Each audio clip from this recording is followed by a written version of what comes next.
राधे कृष्णा दोस्तों, वैष्णवी वृंदावन चैनल में आपका स्वागत है। आज मैं आपको इस वीडियो में कार्तिक महात्म कथा का तीसरा अध्याय सुनाऊंगी। सत्यभामा ने कहा, हे प्रभु, आप तो सभी काल में व्यापक हैं और सभी काल आपके आगे एक समान है। फिर यह कार्तिक मास ही सभी मासों में श्रेष्ठ क्यों है? आप सब तिथियों में एकादशी और सभी मासों में कार्तिक मास को ही अपना प्रिय क्यों कहते हैं? इसका कारण बताइए। भगवान श्री कृष्ण ने कहा, हे भामिनी, तुमने बहुत अच्छा प्रश्न किया है। मैं तुम्हें इसका उत्तर देता हूँ। ध्यान पूर्वक सुनो। इसी प्रकार एक बार महाराज बेन के पुत्र राजा पृथु ने प्रश्न के उत्तर में देव ऋषि नारद से प्रश्न किया था और जिसका उत्तर देते हुए कार्तिक मास की महिमा बताते हुए कहा, हे राजन, एक समय शंख नाम का एक राक्षस बहुत बलवान एवं अत्याचारी हो गया था। उसके अत्याचारों से तीनों लोकों में त्राही त्राही मच गई। उस शंखासुर ने स्वर्ग में निवास करने वाले देवताओं पर विजय प्राप्त कर इंद्रादि देवताओं एवं लोकपालों के अधिकारों को छीन लिया। उससे भयभीत होकर समस्त देवता अपने परिवार के सदस्य के साथ सुमेरु पर्वत की गुफाओं में बहुत दिनों तक छिपे रहे। तत्पश्चात वे निश्चिंत होकर सुमेरु पर्वत की गुफाओं में ही रहने लगे। उधर जब शंखासुर को इस बात का पता चला कि देवता आनंद पूर्वक सुमेरु पर्वत की गुफाओं में निवास कर रहे हैं, तो उसने सोचा कि ऐसी कोई दिव्य शक्ति अवश्य है जिसके प्रभाव से अधिकारहीन यह देवता अभी भी बलवान है। सोचते सोचते वह इस निर्णय पर पहुंचा कि वेद मंत्रों के बल के कारण ही देवता बलवान हो रहे हैं।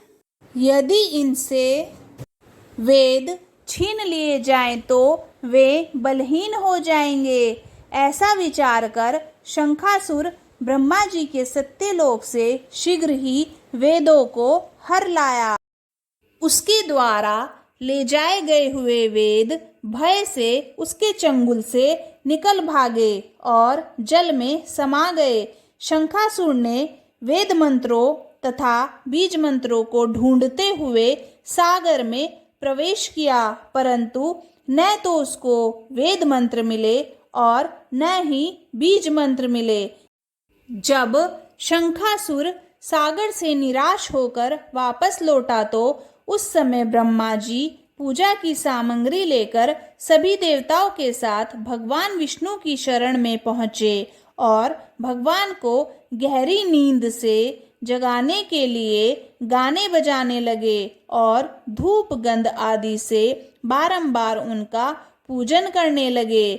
धूप, दीप, नैवेद्य आदि अर्पित किए जाने पर भगवान की निद्रा टूट गई और वह देवताओं सहित ब्रह्मा जी को अपना पूजन करते हुए देखकर बहुत प्रसन्न हुए तथा कहने लगे, मैं आप लोगों के इस कीर्तन एवं मंगलाचरण से बहुत प्रसन्न हूँ।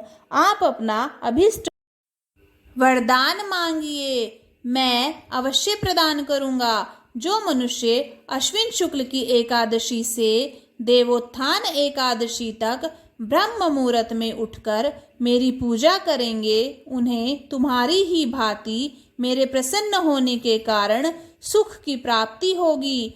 आप लोग जो अर्घ्य, आचमन और जल आदि सामग्री मेरे लिए लाए हैं, वे अनंत गुणों वाली होकर आपका कल्याण करेगी।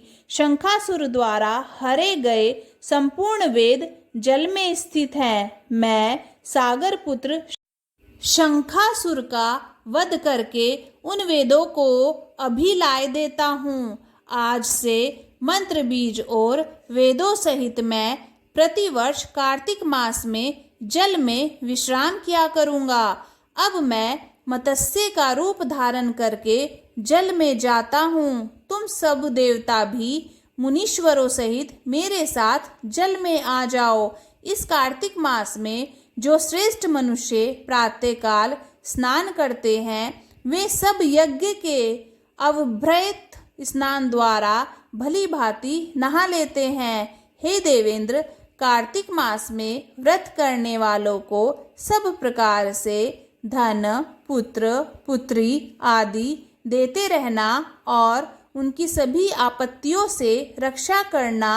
हे धनपति कुबेर, मेरी आज्ञा के अनुसार तुम उनके धन धान्य की वृद्धि करना, क्योंकि इस प्रकार का आचरण करने वाला मनुष्य मेरा रूप धारण करके जीवन मुक्त हो जाता है। जो मनुष्य जन्म से लेकर मृत्यु पर्यंत विधि पूर्वक इस उत्तम व्रत को करता है वह आप लोगों का भी पूजनीय है।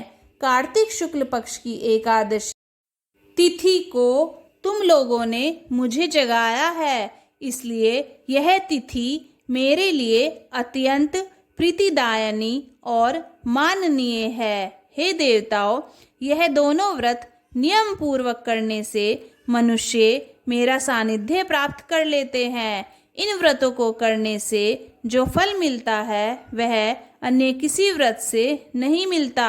अतः प्रत्येक मनुष्य को सुखी और निरोगी रहने के लिए कार्तिक महात्म्य और एकादशी की कथा सुनते हुए नियमों का पालन करना चाहिए।